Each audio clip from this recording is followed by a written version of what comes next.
and welcome to the Kink Perspective. My name is Chris. I'm a psychotherapist and consultant. I want to start out by saying, first I want to wish everybody Merry Christmas and a Happy New Year. Yes, I know I just did an episode earlier this week, and I said it was the wrap. Some controversies have come up, something specific that kind of forced me back into this realm, because I think it's something I'm kind of, people may say it's kink shaming or something like that, but I'm going to kind of approach this from a different angle. Today I'm going to be talking about Findoms. And for me, it's really a controversial realm inside of financial domination. I want to talk about the darker sides of this practice, the psychological complexities and a lot of the overlooked repercussions of things, and some troubling stories that I found. This is not because I'm trying to pick on this fetish, but this fetish borders a problem with addiction and vulnerability on certain demographics. And there's a dichotomy here, because what ends up happening is there are a lot of people in my gender, males, that, and I agree that, they'll say things and they really stick their foot in their mouths, and that's taking light of the subject. But when it comes to us calling out behavior of women, it seems to be a different story. Recently, a writer who I don't necessarily agree with overall wrote a really interesting piece that how women can do sexual harassment or can be guilty of rape. And it really kind of, that piece resonated with me, not just because I'm a survivor. And I don't want to kind of go into that because I don't want to stray. But the point is that we don't call out enough behavior about a problematic behavior with women. So a few days ago, to give you a little bit of background, somebody that I follow on social media got into a discussion on FetLife with somebody, financial dominatrix, allegedly. And I'm going to say allegedly because I'm going to get into unveiling a little bit about this person's profile, which there really was nothing. So ultimately, before I even do all that, the reality is here, we all operate inside of a world where our societal norms often at times intersect with these unconventional desires, right? And the reality is that financial domination emerges as this weird, curious phenomenon within the community. It becomes this territory where the exchange of power intertwines with the vulnerabilities of those who seek control or give up submission, but is completely intermixed with a financial transaction. Now, as I explore this topic today, I want to kind of dissect this and understand why this particular part of the lifestyle allows certain behaviors in some and condemning them in others. So yeah, I'm coming at this more with maybe not as much as my therapeutic side as I am coming from my dominant side, and being part of the community for 25 years and looking at things and practices that I don't necessarily agree with. Now, I cannot agree without condemning it. But part of this today, after especially some of the things I've read, some people I've reached out to over the last few days, stories that have been told to me, and things that have happened, I guess you could say I'm maybe coming at this more of an opinion based with some fact. And that's okay, because these discussions are quite important. So first, what is the allure of Findom? So by understanding that, we need to define this. So if we're defining it, financial domination here has really embedded itself in the nuanced world of our lifestyle by introducing this distinctive power dynamic, allegedly centered around, and I say allegedly like that because it's a power dynamic, allegedly, but that's really centered around economic control. Now, in the Findom realm, submissives known as pay pigs or cash cows willingly surrender their financial assets to dominance, and they create this unique avenue of power exchange. Now, unlike traditional BDSM relationships that often involve physical interactions, consensual practices, Findoms here typically focus on the psychological and financial aspects, and they blur these lines between domination and submission. And further, I could even say they actually blur the lines of consent. Some of their behavior, to me, constitutes predatory behavior, and which is what kind of started all this. Now, within this realm, dominants wield, as we know, a considerable amount of power. Now, if you add in the fact of financial domination, now we're getting into the manipulation of economic resources of their submissives. Now, the allure for the submissives lies in that thrill of relinquishing that financial power. And they anticipate here the humiliation of the mistreatment in return. And this consensual exchange, for the most part, of the financial control becomes a vehicle for exploring the power dynamics and offering a different perspective, if you will, of dominance and submission within the broader context of BDSM. Now, there was a wonderful article I found online, and it was of Findom, a mistress who specifically does this, but all the way back. So we're going back about 30 years, really before, obviously, the internet was mainstreamed, things like Twitter or X or Instagram and all of these things where they can reach out. There are different aspects, and it's not so much about just taking money for nothing, where she's actually helping control finances and set responsible spending limits and so on and so forth. There's actually quite a bit of care. But what I'm seeing today, and what I'm really has brought this about, is the rise of the 19-year-old Findoms, or these 20-something Findoms. Am I saying that all of them are dominant? I don't really know, because my interactions with them, from what I understand of traditional dominance and how we look at traditional structured power dynamics, consent, and all of these other things that seem to permeate our lifestyle, some of these people seem to completely disregard that. And I'm going to get into that as well. So when we're actually talking about the consensual power dynamics here, we begin exploring this allure of the Findom, and this unveils this consensual dynamics, allegedly again, at play between themselves and their paying submissives. So the appeal for the participants often extends beyond the financial transactions, delving into this psychological degradation, humiliation, and the emotional aspects of the dominance and submissive paradigm that we are all accustomed to. The consensual nature of the Findom allows the individuals to navigate these power dynamics without necessarily any physical encounters, and emphasizes a heightened expectation of trust, typically one-sided. And there then is also a mutual agreement in shaping these interactions based on financial donations, or, as they call them, tributes.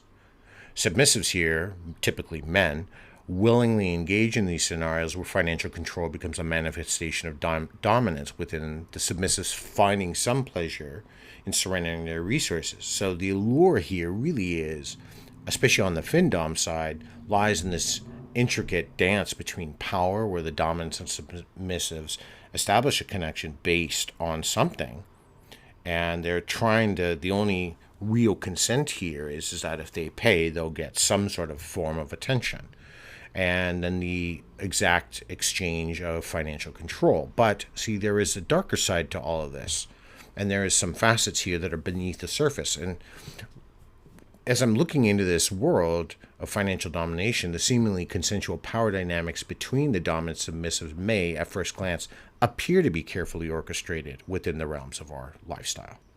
And that's a very key part to understand. They appear.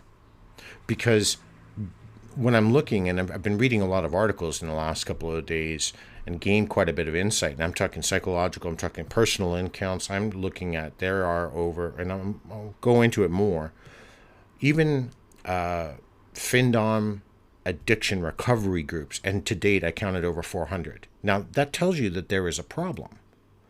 Psychologists would agree that there is a problem. There are articles I'm going to get into that cover this. But what we're doing is, it really here is unraveling a layer that conceals the intricate part and pitfalls lurking beneath the surface of what the Findom is. Now, am I saying this is every Findom? No, I'm not. I am saying that the rise of the young Findoms that come into the community that don't really do anything, that are just going, oh yeah, I'm a goddess, give me money to talk to me.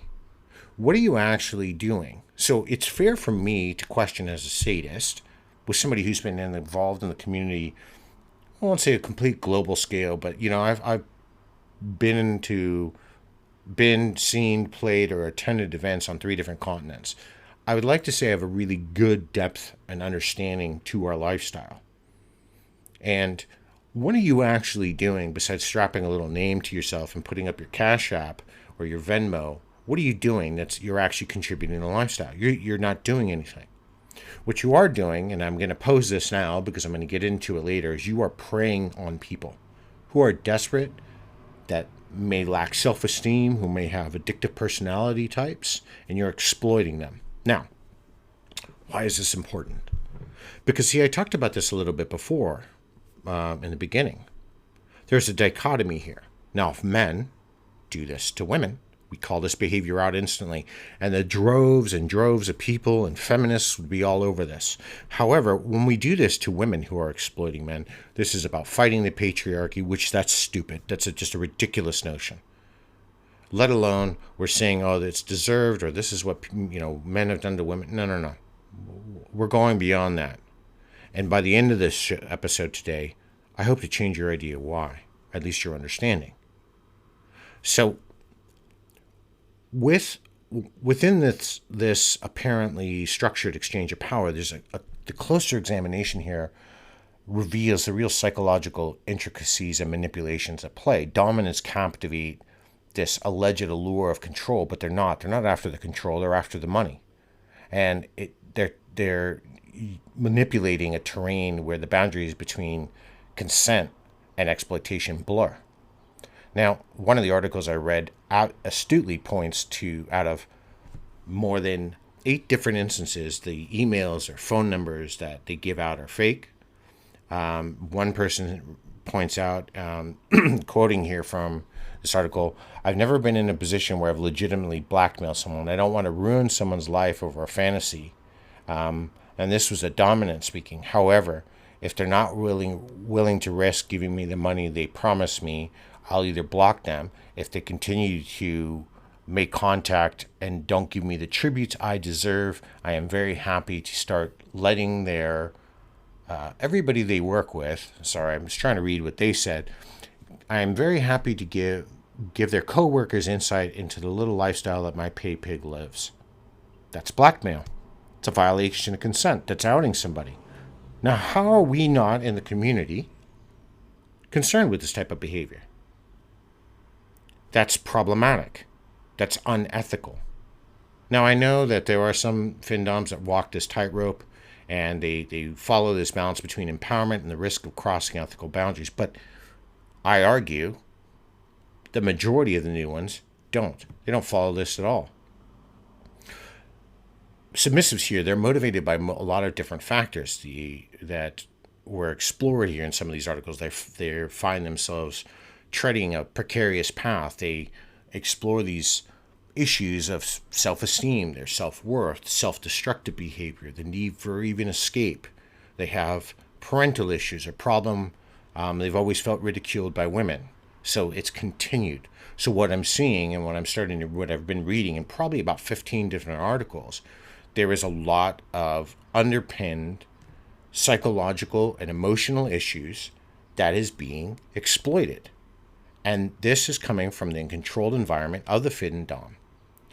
And it's depicted in multiple resources and reveals these shadows cast on this darker side of this power play, highlighting the potential for, emotional turmoil, financial devastation. And this really begins setting this stage here where we get this little bit of a comprehensive understanding of the challenges that unfold within this consensual framework of I'm going to reframe that, the sometimes consensual framework of financial domination. So let's get into the plague of the fake doms, the fake Findoms, and the rise of this deceptive practice.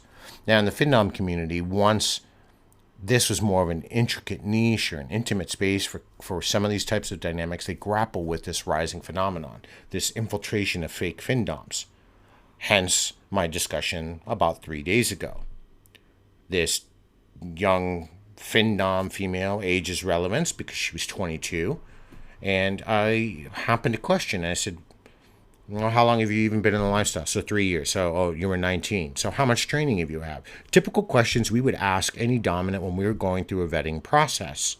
The conversation quickly turned. Well, actually, I'm not trained. I'm in training now. Well, you were in training, so my questions then proceeded. And yes, maybe they were aggressive. But I feel like I have a right to question people that are in our community that are potentially going to cause harm. It's not hurt, they're causing harm.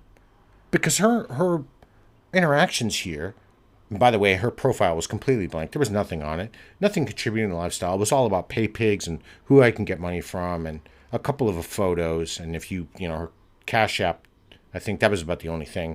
There was a Cash App link. That was it. Nothing else on the profile. So what am I actually getting for my money? Well, when I used to, a long time ago, my profile was laid out, what I like to do, none of this. There's none of that there. So I call them fake. And I have a right in this community because we should all be looking out for each other. And if we're not, then what are you actually calling yourselves a community of? If you're only protecting a certain group of people from what you think is predatory behavior and dismissing the rest just because they're females, then you're hypocritical. And that's ultimately the problem. So as this discussion rolled forward, in reality, she had no training, was been around for a couple of years with her other fake little crew exploiting men. Now, why should that be allowed? Why shouldn't that behavior be allowed to be called out for what it is? This surge in deceptive practices here poses really a significant challenge to the authenticity of our community. And individuals that are claiming to be dominants who engage in these manipulative tactics, exploit vulnerability in people who seek connections, maybe inside of this realm. Every one of these stories that I read shed light on every time. And you have to ask yourself, why are there so many articles out there that are talking about the problematic nature of the financial domination world?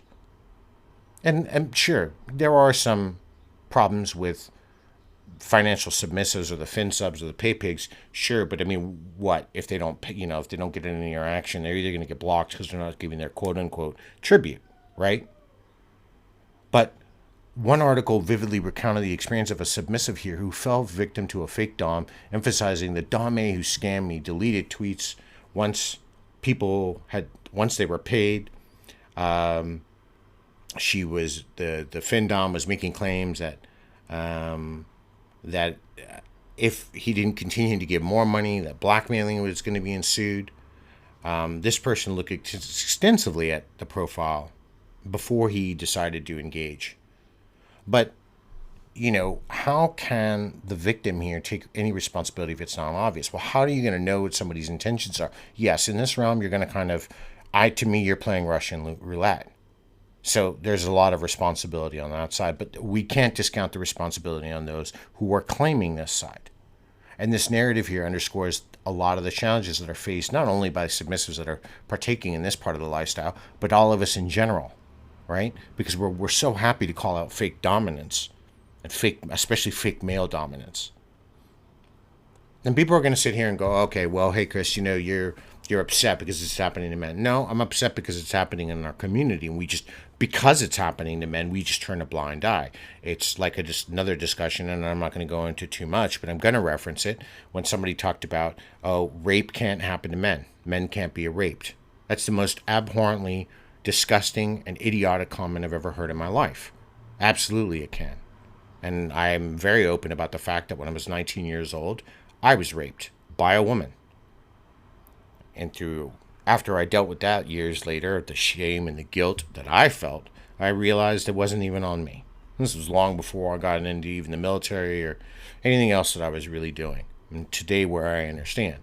But the reality is that we do shame and we curtail what men do because they're men and because they've screwed up a lot throughout history, sure. But that doesn't just mean, we overlook it because of some of the damage. It's cool. We'll just keep, we'll abuse one side. Well, then we're not progressing as a society. I would argue then this isn't a community at all. We're then just devolving ourselves into cliquish by nature, and it becomes a group warfare mentality where it's us versus them.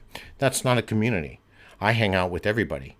If there's goth people or extreme masochists or the rope people, and I'm chuckling because I'm saying that, especially because of somebody's comment today that I read. I hang out with everybody, and it's not an us versus me mentality. But in every one of the dungeons, especially a couple of the dungeons that I specifically belong to, and one that when I'm in town I tend to go to, they do not allow financial dominatrixes inside. There is a reason.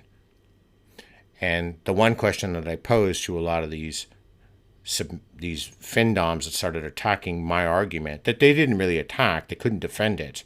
They started with personal insults on me. Why does the community look at financial domination with such disdain? Not one could answer it. And these are part of these pitfalls of this misunderstanding and the surge in fake Findoms. It's really closely tied to all these misunderstandings that escalate into aggressive demands and lack of authenticity. This phenomenon disrupts this delicate balance of our power dynamics within our community that we work so hard to achieve and kind of flush out. In one of the articles I read, the majority of these guys who end up getting blackmailed or shut down, they want this Findom was saying they want me to talk to them before they're willing to pay me because they don't believe that I'm real. And so she says, I'm just going to keep blocking them until they pay me. Why should I give them anything? Well, this quote here shed light on this destructive cycle that they're creating, and it's manipulation. That's actually manipulation. If I'm paying you for something, I have a right to know where my product is going and what I'm getting in return.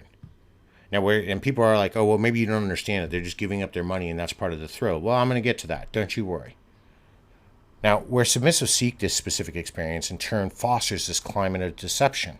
So they are ultimately also fueling it, but there is a problem with that because there is an addiction principality here, and this distorted power dynamics result in this broken connection that's not authentic to the lifestyle that we know it. And that's at least how I see it. So what are some of the psychological concerns, you might be wondering? And let's get into some of these motivations here. And to really understand and comprehend this, we have to go get into the motivations that drive individuals into this part of the lifestyle. Some of the things here that I've read paint a multitude of reasons behind the allure of this. Participants are drawn to the humiliation aspect and giving up. But however, beneath that, the psychological intricacies he revealed, these motivations that extend beyond the apparent thrill, is feelings of inadequacy, depression, low self-esteem, low self-worth. And this exchange of control gives them somebody who's giving them momentary attention through some sort of odd manifestation of power, which to me more so is manipulation for money. And this drives the behavior. They don't realize that they need to seek help before they're getting involved. And I'm not going to say it's every Fin sub, but there are a lot of stories of them. There's a lot of stories that are ruining. I've read stories about doctors who've lost everything. One sub who I'll get to and I will give you the story, but later at the end of it, after he was completely broken and destroyed emotionally and financially, he took his own life. And we have to discuss that because it's part of our community. And it's going to be hard to hear that story. But we need to discuss these things. We can't just overlook them because they're in our community and we're going to say, oh, okay, well, I'm not part of it and I don't want anything to do with it. We have to understand what goes on in our bigger community because they're under the guise of the community. What are some of these risks that are involved? And I think that becomes imperative to confront this head on. And a company, especially when we're talking about a company in this unique form of the lifestyle. A lot of the participants, or mainly submissives, transcend this consensual facade of the Findom. The addiction emerges as a prevalent risk within individuals finding themselves compulsively engaged in financial exchanges to go beyond mere fetishistic pleasure. That's from a research article that I found. That's really quite interesting. So the drive being pushed deeper, more. It starts with $5 or $10 tributes. It starts building up to 20, 40, 80, 100, thousands and thousands of dollars, and they don't care. There's very few of them that do any of them. Not one sub story that I read. There was no aftercare. Nothing. Oh, well, that's okay, Chris. They may not know to negotiate. No, what? I mean, we're harming people and we're overlooking it. Oh, but they're doing it to themselves. Okay, so now we're saying that people that have no responsibility, the dominants, aren't responsible.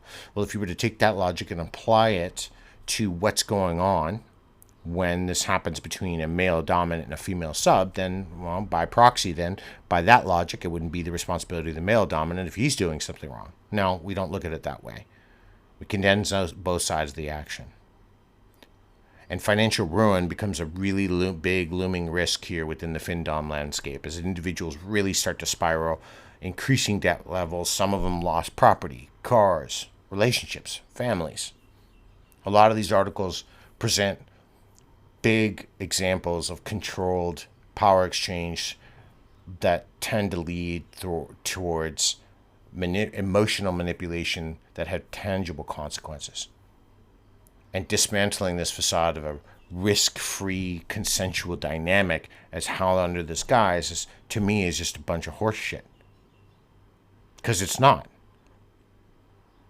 I think we are exploiting people.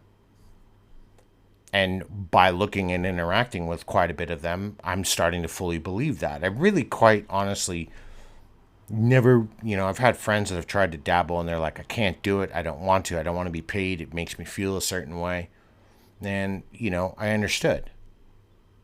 The tolls on these relationships are evident.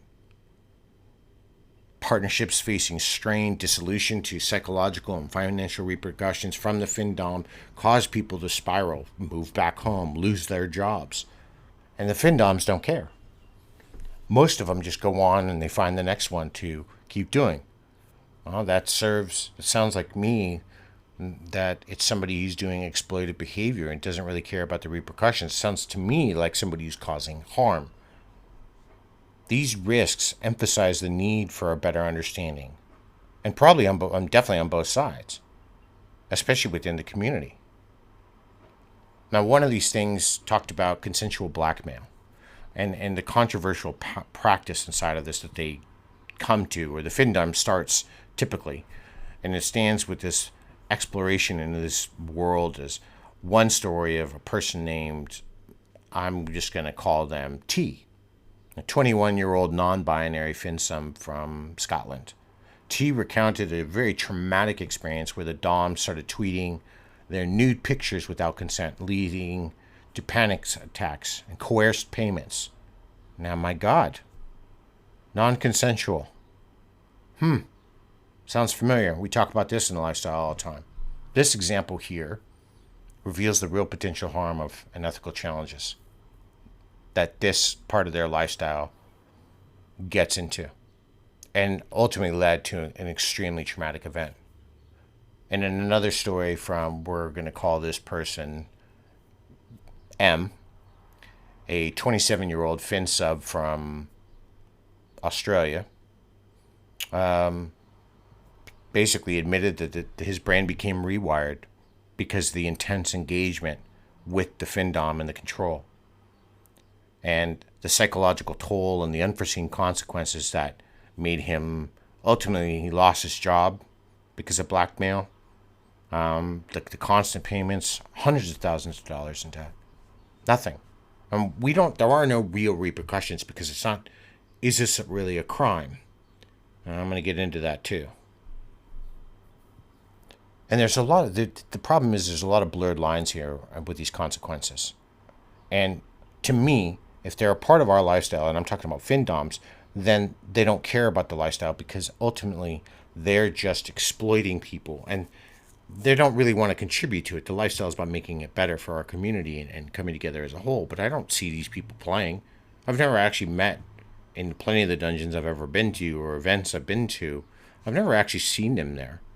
I've never had one walk up to me. I've seen professional dominatrixes who they go to and somebody pays for a session. different.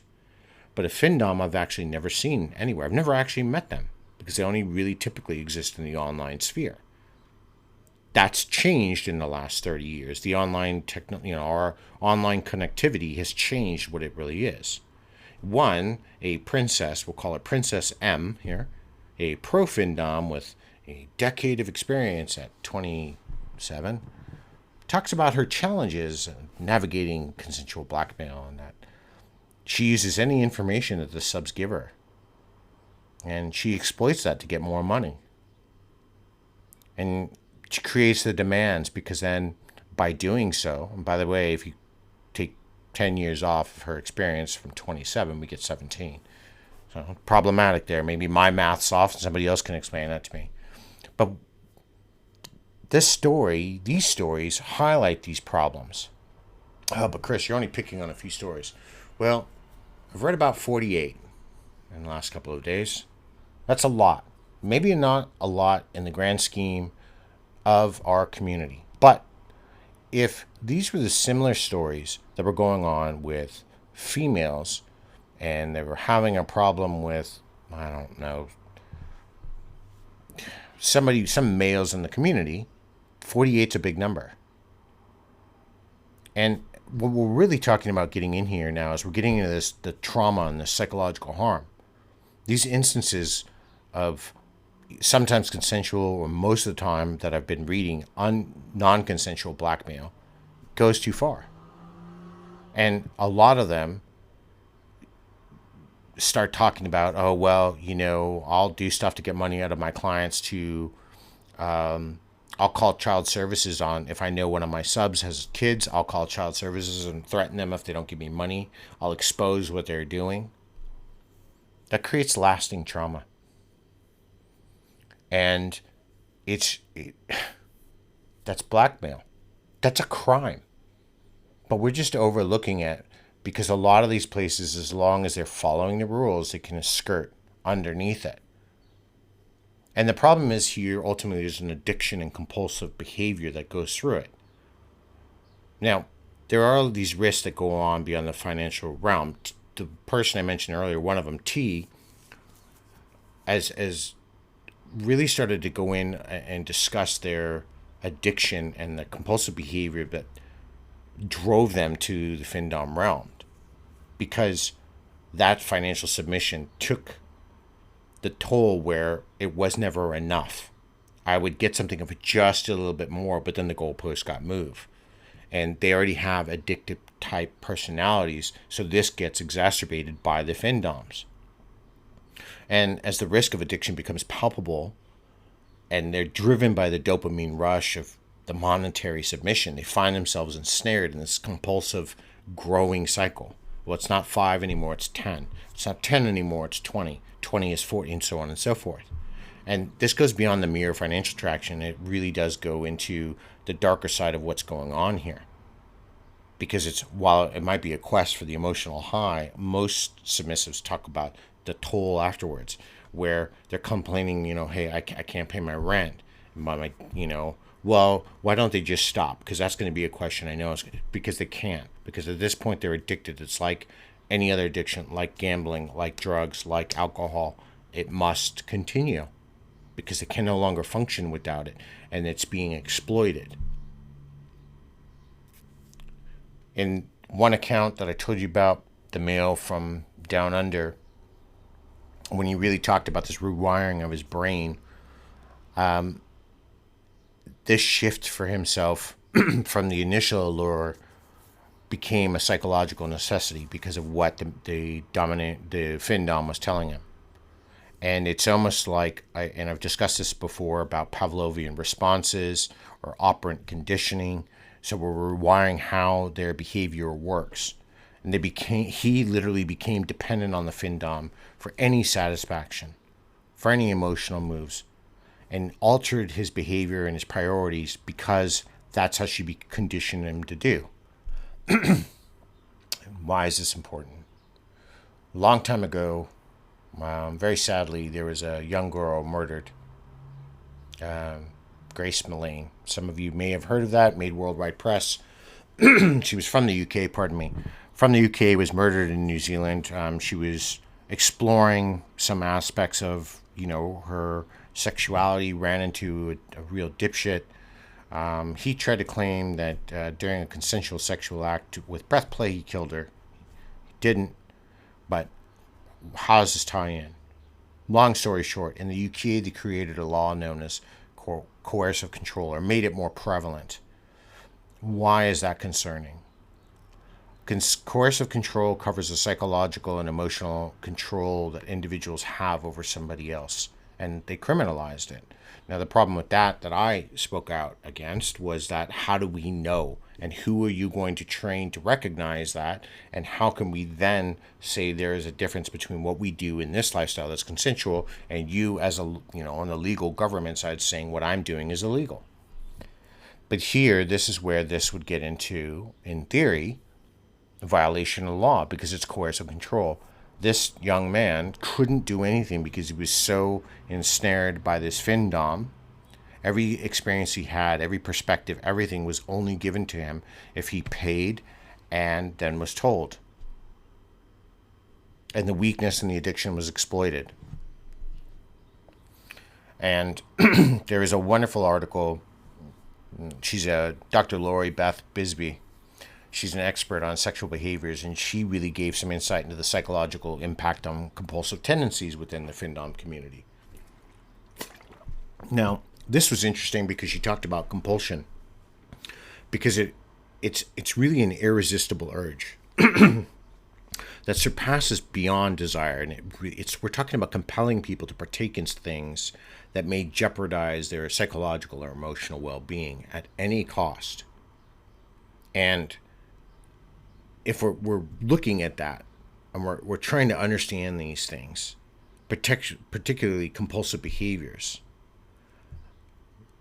what she talked to Dr. Bisbee, what she talked about here, that if we are going to emphasize this collective need to reassess our ethical boundaries surrounding the whole Findom thing, because we question them on the our community side when it's only in male-led, maybe female subjective relationships, DS.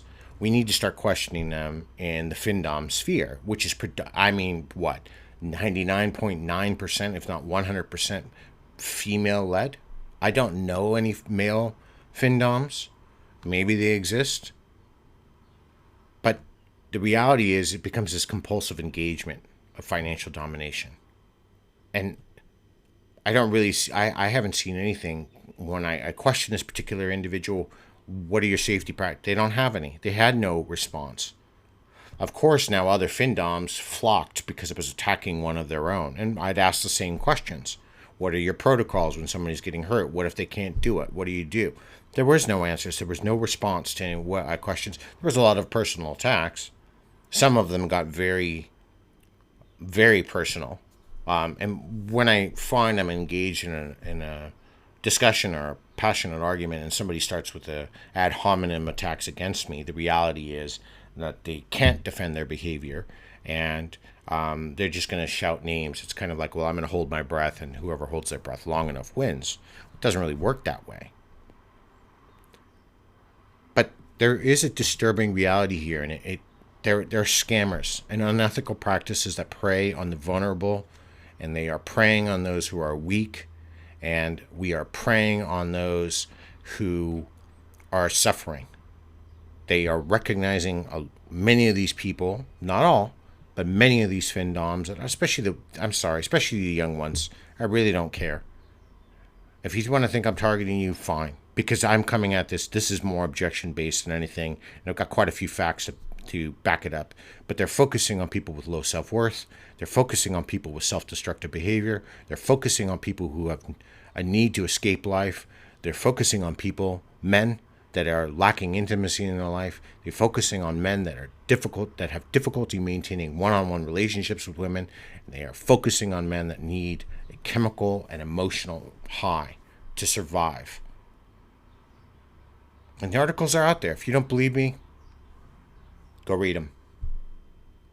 And as this addiction grows, There's financial ruin, increased debt, loss of properties, ends of things, anxiety, stress, depression.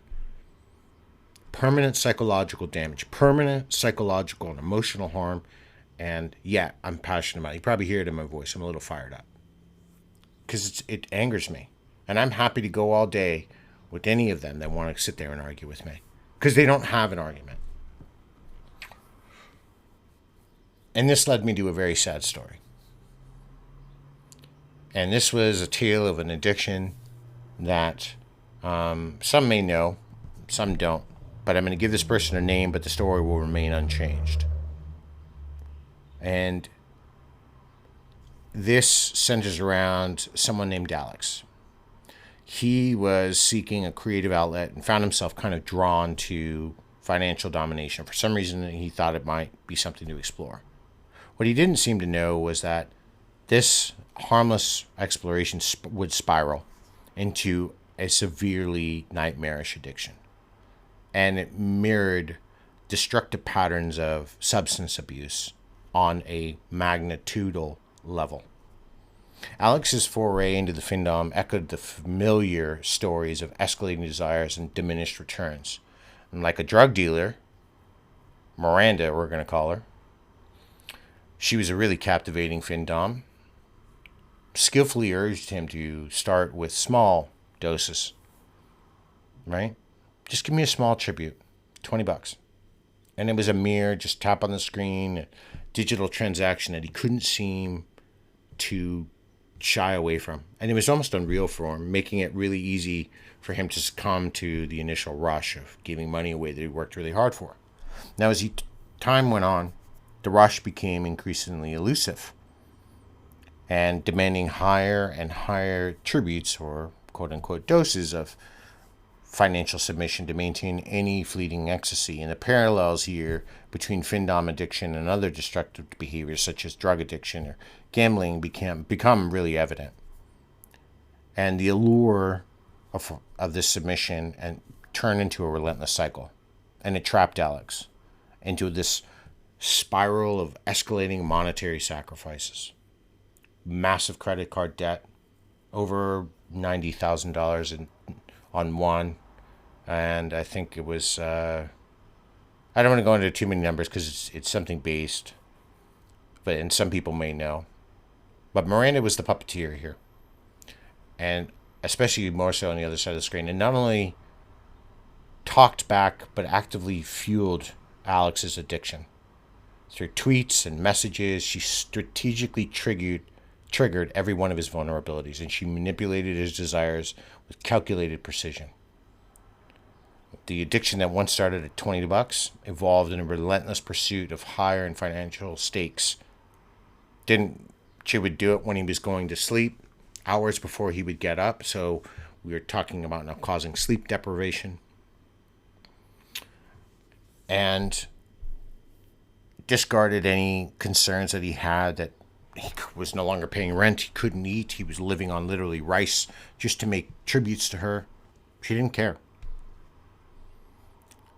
And there was no aftercare for him. She didn't care about his harm that she was causing. Never looked after him, never checked into him. No. Would we do that? Would we find that acceptable if a male dominant was doing this to a submissive, that it was going into heavy scenes and causing maybe physical or long-lasting psychological harm and then just, scenes over and walked away? We would rip that person apart. We would destroy them. We would talk about how unsafe and how much they are a red flag in the community, how much they need to be ousted. People would not go to dungeons or events if they were there. They would call out community leaders. That's what they would do. But we don't do that with Findoms because they're women. We just ignore it because it's in the corners of where we operate. They operate in the shadows. They look out from the corner and they find that person who is susceptible and they take them in. The toll of the Findom addiction here extends beyond all of this. And it extends into every facet of someone's life.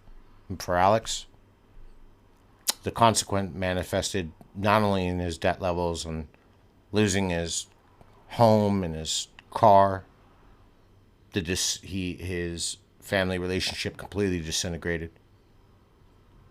Alex's anxiety, stress, depression became his only companion, and it grew. Now, as it left him with these psychological scars and leaving him completely vulnerable and emotionally and psychologically broken, she no longer cared. She started cutting him off, stopped talking to him. Didn't matter if he was even making a tribute. The tributes were never high enough.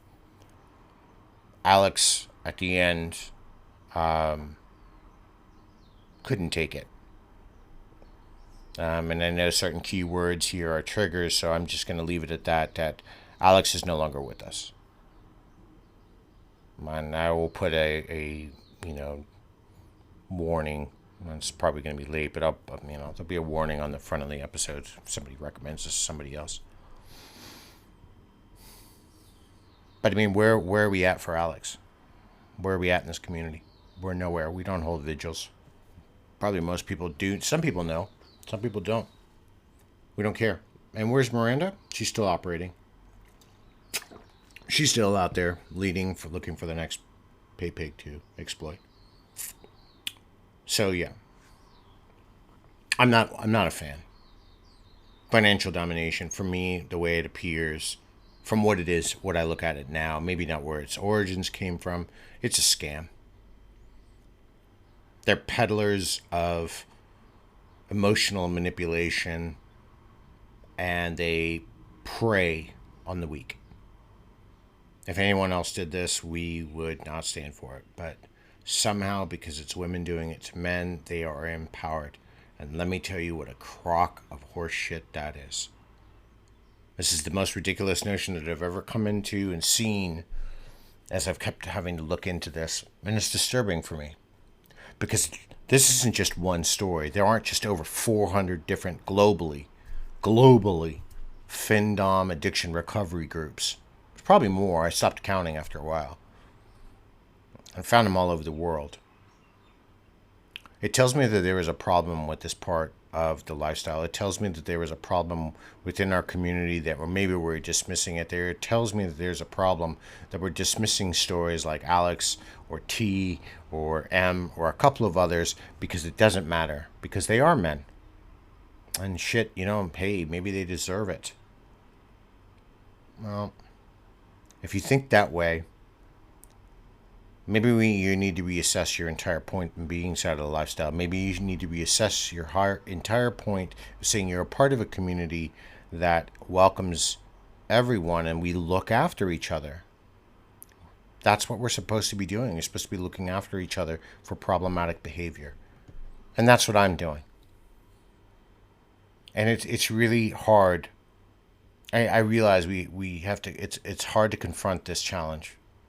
But there is a lingering question here. And I'm going to leave it with this today. How can those who are profiting from this side of the lifestyle reconcile what their actions are with the lasting impact it has on vulnerable people?